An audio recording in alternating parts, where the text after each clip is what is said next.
Hey folks, this is Clayton Collins, CEO at HW Media, your host for the Housing News Podcast. Today I have the pleasure of speaking with Nick Bailey, the CEO and president of RE/MAX. This is a really phenomenal conversation that ties in a lot of the focus areas that we have right now at HW Media. We talk about inventory and these record low March and April numbers that we are seeing right now. We talk about Nick's career, developing a path inside of RE/MAX, but also getting some exposure to the real estate tech ecosystem, which leads us into talking about M&A, one of my favorite topics, and the importance of moving quickly on integrations and decisions shortly after an acquisition, both on the tech side as well as in the real estate brokerage ecosystem. And I'd be amiss to remind you that this episode is timed shortly after the launch of the Real Trends broker rankings, where RE/MAX is ranked as the number 3 brand. Last year, the RE/MAX brand in totality did 255,000 sides with sales volume exceeding 111 billion. And if you haven't checked out this year's Real Trends rankings on realtrends.com yet, you're really going to be impressed with the digital presentation that we have, which gives a glimpse into brokerages, both national and brand and franchise level, and team data, which is coming soon. The new digital presentation with year-over-year performance and a glimpse into who's gaining market share and who's giving up market share. So I hope you enjoy this conversation with Nick Bailey. I certainly did, and I'm excited, really excited to see him on stage at the Gathering of Eagles this summer in June in Austin, Texas. Hope to see you there too. That's phenomenal. I love the message that you kind of created there on giving, this may still be a good time to buy based on your situation. It makes me kind of cringe a little bit when I listen to some of the agent social media out there that talks about Jerome Powell and goes a little bit too deep into like the industry messaging and doesn't tell the consumer why it matters to them and like relate it back to them, the most important person in the transaction, the only person that matters, the person who is buying and selling. And I yearn for the day where Jerome Powell, our Fed secretary, is not a household name. No, I agree. And when we talk about rates and you mentioned mortgages, this is also an example of, I think we're starting to refill the refi pipeline. I mean, we totally emptied that funnel out for a couple of years. And so you will see people that buy homes, and rates, if they go down next year, will have an opportunity to refi. And it also depends on their circumstance. And I absolutely think that there couldn't be a better saying than the cliche in our industry that you marry the house and you date the rate. And that's what's happening right now. And as long as people go in, they want to know, do I have enough for the down payment? Can I afford the payment? And I think back to when I bought my first house, and I graduated high school before I went to college, and I was 18. I bought my first house. I didn't know what interest rates were. I didn't know what they were the year before. I didn't know if they were high or if they were low. I went to a lender and qualified for 3% down, which I could afford that. And I think the interest rate was around 6.5%, and I could afford the house payment. So I bought a house. I had no clue about all these other things that you and I get to talk about because we've got history and live it every single day. But that's what I truly think the vast majority of homeowners and home buyers really look at. Yeah. I think a lot of people in our industry would be better off to forget some of the history, forget the 2.65% interest rates, forget some of the great financial crisis. There's some real scar tissues out there that I think hold people back sometimes. Let me give you this one. This one's fun. Because interest rates have been all over. I looked up a chart. I was born in 1975. I looked from the time I was born. It took till I was graduating high school. It was like June of 1993. And it was the first time in my first 18 years that I was alive that interest rates had dipped below 9% on a 30-year mortgage. And so you think for almost 2 decades, no one knew what it was like to have a 30-year mortgage that, unless you did a buy down, less than 9%. And we get all upset that we're sitting at 6 or 6.5 today. Now you could argue, by the way, the price of housing has gone up, and so it's disproportionate. But I think what it is we're just coming off of these record lows, and people will have short memories. And the farther we get away from 2.5% and 3% interest rates, the more consumer confidence they'll have in paying 6, 7, or 8, and they'll focus on affordability versus the actual rate. Yeah, absolutely. So on the topic of mortgages, Nick, you lead the real estate side of Remax. Remax Holdings also owns Motto Mortgage. Tell us a little bit about the relationship, how you work across the organization. I'd love to learn more about how that works in practice. Yeah, the Motto Mortgage brand has been incredible for us. It's celebrated 5 years since it started up last year, and it's one of a kind in the U.S. It is a franchise mortgage operation, and I have a colleague, Ward Morrison. He's the president and CEO of Motto Mortgage, and so we work very closely together. And Motto is really independent from Remax. Now, there are Remax companies that are involved in Motto. There are non-Remax companies, independents, or even other brand affiliates that are involved in Motto Mortgage. But something that's been really important about our mortgage relationship with the industry is the fact that even during the pandemic, 60% of our business was new sale originations. And it wasn't all refi like some of these big national players. And because of that, Motto Mortgage is about having a mortgage company side by side with the brokerage or the agents in their local market, and they're serving home buyers. And so it's not just dial into this big national company and do a refi. It's really about having local loan officers at the local level with a local real estate professional working together to help find solutions for the buyer. And so the marrying of the two brands under the Holdings umbrella is a beautiful thing, because we really focus on serving the local community where both the brokerage and the mortgage operation are located. Yeah, that's an interesting model. Thanks for giving us a little look behind the scenes there. So coming back to the agent operations side, this summer you're joining us at the Gathering of Eagles in Austin to talk about in-house tech platforms. And I was doing a little research on kind of the Remax history of tech platforms, which I think makes you uniquely qualified to talk on this topic. So in the history of Remax, the business has acquired a tech platform and then chose an external partner. Tell us about that evolution, and then how at the brand level you influence and enable your brokerages. Yeah. So we're really excited about this. We're right in the midst of the U.S. launch of Max Tech. It's powered by KV Core, which is Inside Real Estate. Yep. And we announced last summer that we would start the rollout all across U.S. and Canada in Q4 of last year. And this brings on, smart database, listing presentations, CMA tools, full team platform, and design center. And all of this is Remax branded with this partner, but we offer it totally free to all agents in the US and Canada. And we have circumstances where agents or teams are spending $5, $10, $20, $30,000 a year on some of these platforms to really help drive their business. And so we're really excited about the partnership. And we started the launch in the US 2 months ahead of time, the first week in January. And rolling through that pretty quickly here in Q1. We did acquire some tech companies several years ago. And I think when the reality comes down to it, we realized about a year and a half ago that we're not a software company, that we need to partner with people that are world-class at what they do. And we stay world-class in what we do. And you marry the two together, and that's how you create a good formula. But for me personally, this is, I look through a different lens, and here's why. A lot of people know I was at Remax for a long time. I've been an agent, a broker, and I left Remax for a period of 7 years. I was here for about 11, and I went to Market Leader, and that was acquired by Trulia for $344 million.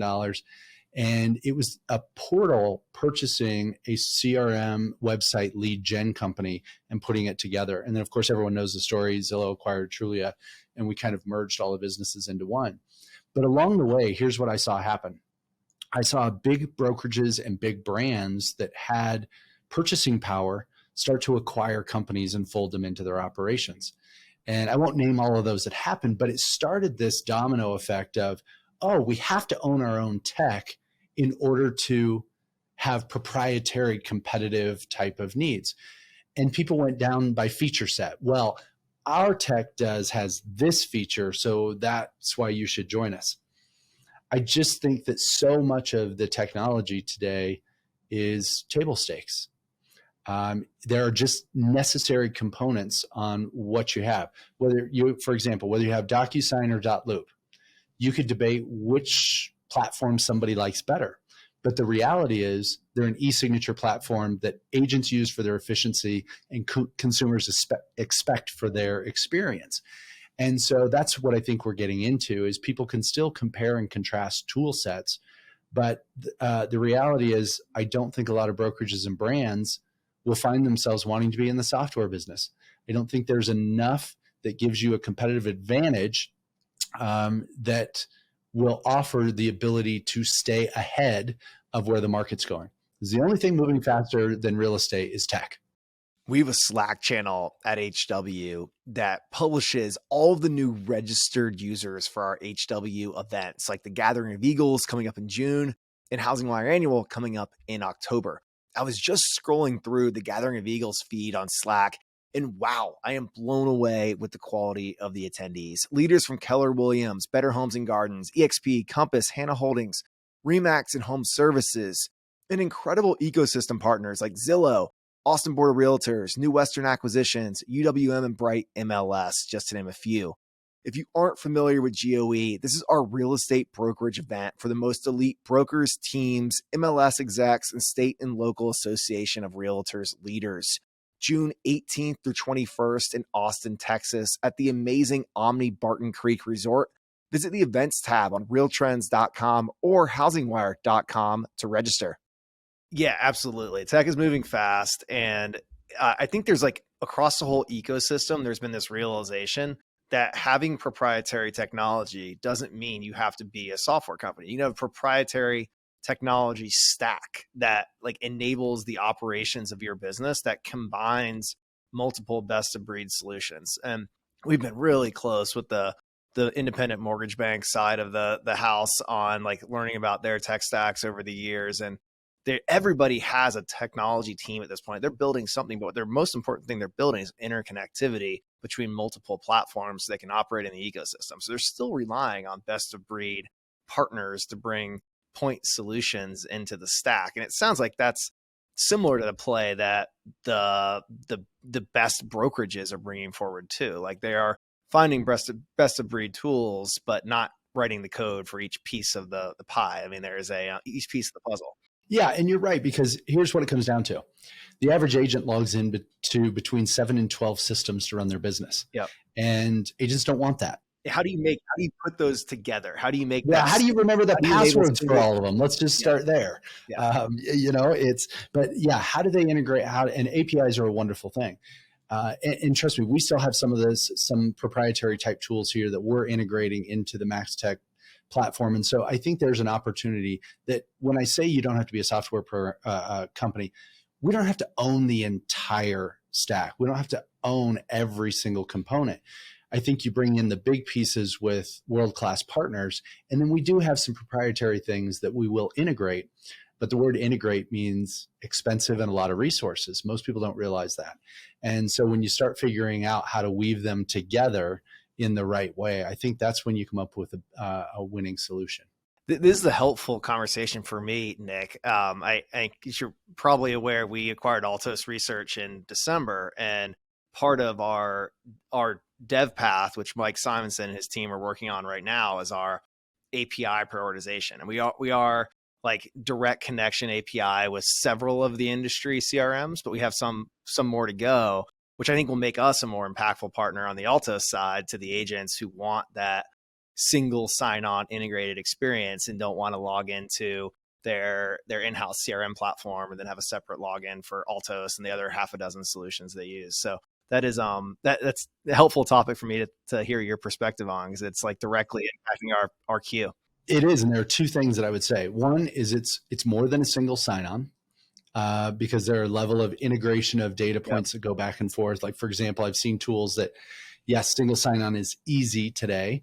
But, for example, people don't want their database in multiple areas. They want a single source on a database and let that single source database feed all of these other components.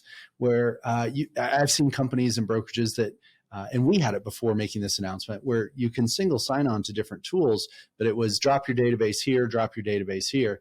And that's not efficient for the agent.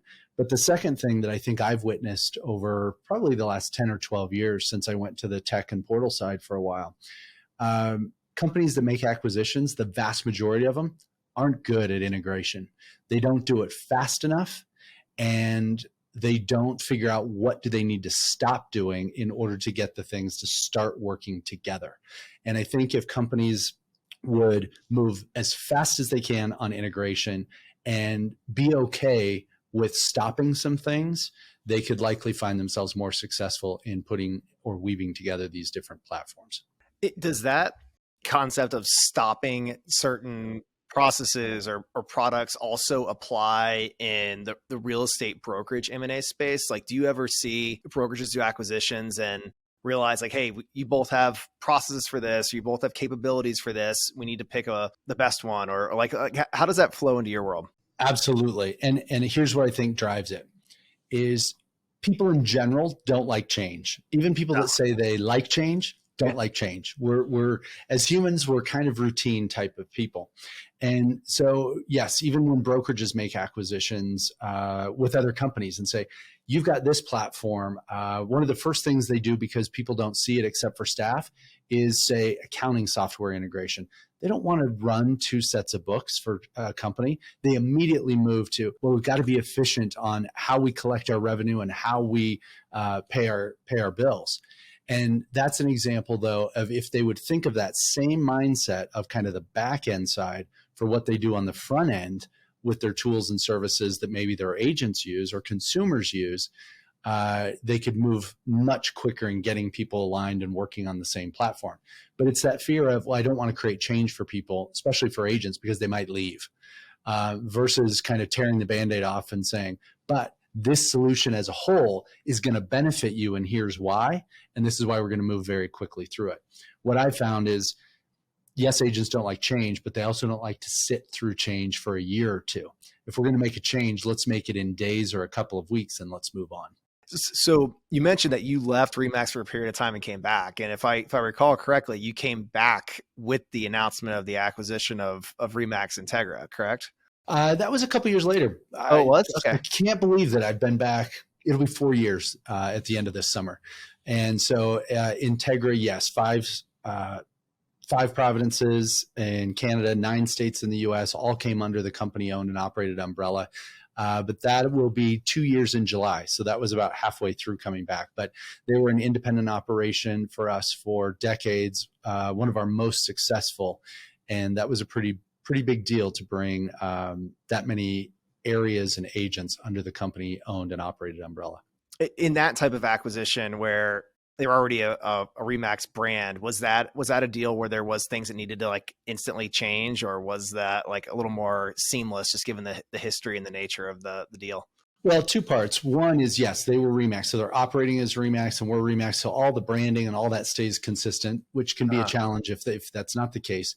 But there was just as much on the back end with systems and tools and process that we had to address, even if they were non-RE/MAX, because they were an independent region. They had different technology partners. And so when we came into it, we made very quick moves on consolidating staff, of shared resources, and those things where you can get efficiencies. Where we also had to move very quickly is the decision, and this was partly what drove our decision with Max Tech and the partnership with Inside Real Estate, is it was a good way for us to get the entire US and Canada, all but Quebec, on the same platform in a very efficient manner. So not only did we announce the acquisition in July of Integra, it was only 1 year later that we announced the partnership with Inside Real Estate to cover both countries. And so we realized that we had the same issue as anyone in that acquisition, that we had to put tools and systems and services and communications and efficiencies in place. But I believe that part of the success with the largest acquisition in our 50-year history was Integra, was by doing exactly that. Move quick and find out how we can get everyone on a similar platform as fast as we can. I think we can wrap on that, Nick. We started with talking about how quickly the real estate market moves. We end with how quickly you need to move in M&A. I think speed is the name of the game. Even in this market that doesn't feel so fast right now, speed's the name of the game. And I hope that's a message that all of our audience members can carry into their businesses. I totally, I have a kind of a motto that people know me around here, which is move fast. Hashtag move fast. People know that if you get something from Nick, it probably is a let's do it, but move fast. And I am okay that if we stub our toe a little bit, certainly don't want to break a leg, but if we stub a toe or break a toe once in a while, that's okay. I think that moving fast versus moving perfect is always better. Good and done, much better than perfect and not. That's one of my mottos. Nick, thank you so much for your time today. Really enjoyed speaking with you, and I'm excited to see you in person at the Gathering of Eagles this summer. I am as well. Thanks for having me. See you in Austin. Bye.